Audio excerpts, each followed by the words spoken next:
Indoor plant का बहुत बड़ा कलेक्शन होता है और सारे प्लांट बहुत ही ज़्यादा सुंदर होते हैं। हर गार्डनर चाहता है कि ये प्लांट हमारे घर में होने चाहिए, लेकिन दोस्तों इतने ज़्यादा कॉस्टली हो जाते हैं ये प्लांट कि हम खरीद नहीं पाते हैं। तो बेहतर होगा आप कटिंग से लगा लीजिए।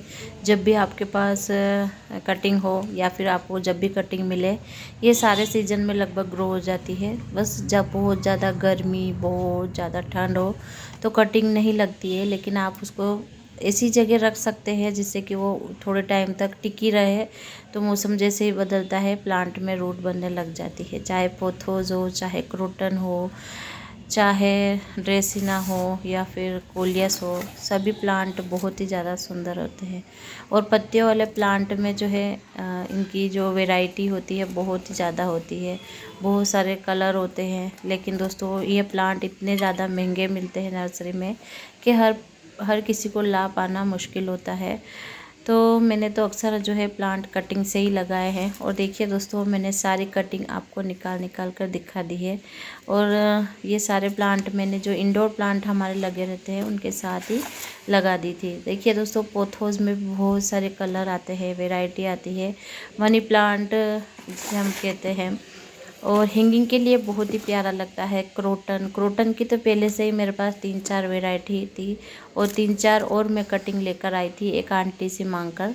तो दोस्तों ये पौधों को मांगने में कोई शर्म नहीं करनी चाहिए, तो मैं तो मांग लेती हूँ। और बहुत बड़ी कटिंग मत लाइए, छोटी छोटी कटिंग लेकर आइए। छोटी कटिंग क्या है, बहुत बढ़िया से जो है ग्रो हो जाती है। लगभग एक नोट्स आप मिट्टी में दबा दीजिए और 1-2 नोट ऊपर होंगे, काफ़ी है ग्रो होने के लिए। और ये कटिंग बहुत जल्दी ग्रो होती है।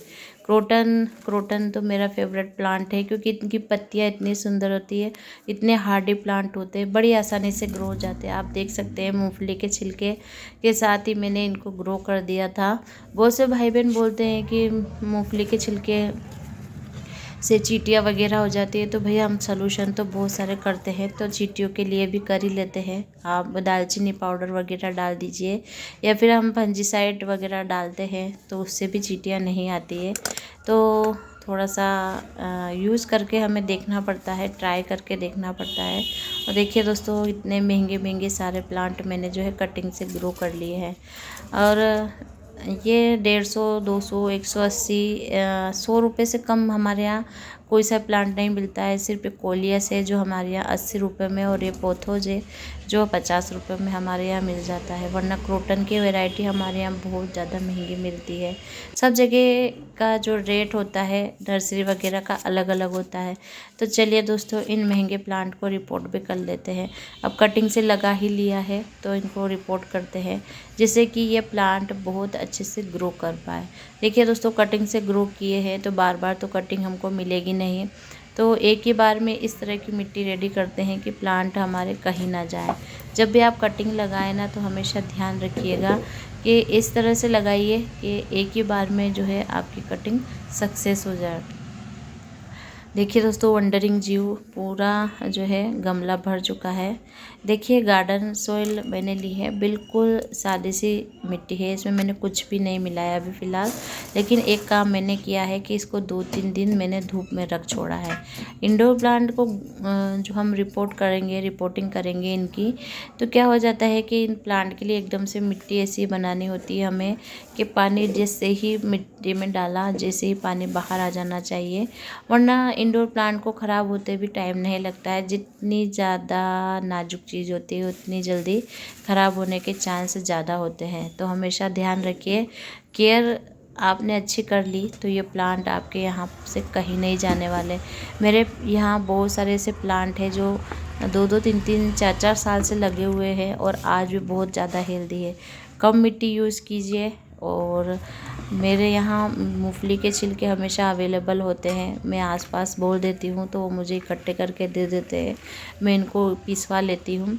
और ये मिट्टी इतनी अच्छी लाइट वेट कर देते हैं और इतनी पोरस भुरभुरी कर देते हैं कि और मुझे बहुत ज़्यादा मिट्टी की भी ज़रूरत नहीं होती है। थोड़ी सी गोबर खाद हमने मिला ली है। इंडोर प्लांट को गोबर खाद या किसी भी खाद की ज़रूरत नहीं होती है, लेकिन भाई मुझे तो मिट्टी के जो गमले हैं एकदम से लाइट वेट बनाने हैं, तो मैं क्या करती हूँ, थोड़ी सी यूज़ कर लेती हूँ और इनसे कोई साइड इफ़ेक्ट नहीं होता है कभी भी। अब देखिए दोस्तों, फंगस ना लगे इसके लिए नीम खली, और नीम खली से क्या है, प्लांट तेज़ी से बढ़ते हैं। और जो हमने कटिंग लगाई है, कटिंग से पौधे लगाए हैं तो छोटे छोटे से हैं, तो जल्दी जल्दी बड़े हो जाए इसके लिए नीम खली। और साथ में ही मैंने थोड़ा सा फंजीसाइड थोड़ा सा इसमें डाल दिया है। आप देख रहे हैं एप्सम सोल्ट, मैग्नीशियम सल्फेट। अभी मैंने उखाड़ उखाड़ के आपको निकाल के दिखाए हैं, तो जो जड़ें हैं वो स्ट्रेस में तो जाएगी ही। तो अब इसके लिए हमें क्या करना है, उनको एक सांत्वना देने के लिए एप्सम सोल्ट का यूज़ करना है। ये बहुत ही अच्छा स्रोत होता है एक जड़ों को डोरमेंसी या फिर जड़ों को ख़राब होने से बचाने के लिए। और देखिए दोस्तों, छोटे छोटे पॉट में ही मैं रिपोर्टिंग कर देती हूँ। और कभी भी गार्डन वेस्ट को वेस्ट मत समझिए, ये एक सोना है जो हमारे गमलों में अंदर ही अंदर खाद रेडी कर देता है, मतलब सोना रेडी कर देता है। और साथ में दोस्तों, बार बार आपको प्लांट को रिपोर्ट करने की भी ज़रूरत नहीं पड़ेगी।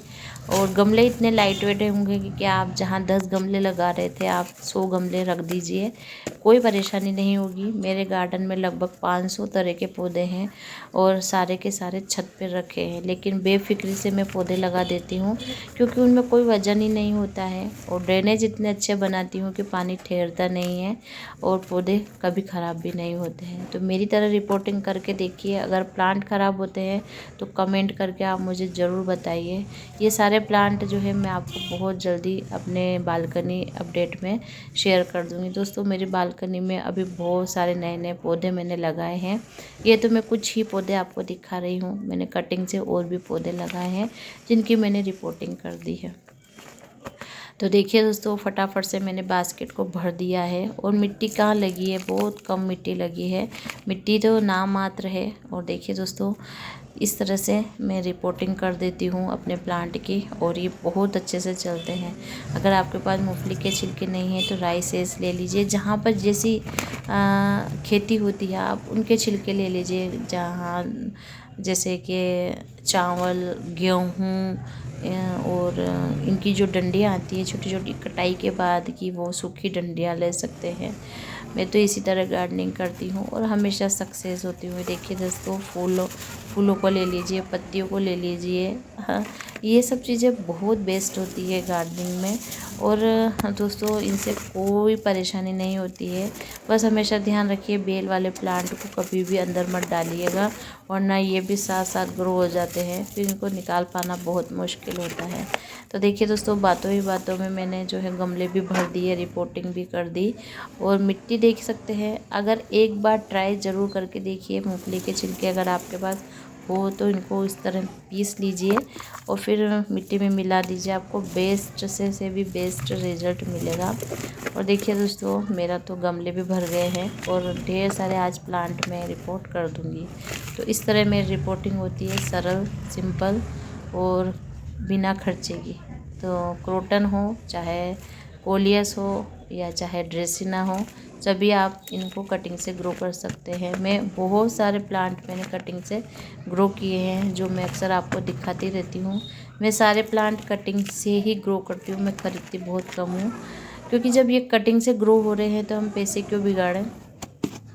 और मेरे जो गमले होते हैं वो भी बहुत सस्ते सस्ते होते हैं, ये देखिए 10-10 रुपये में। तो धन्यवाद।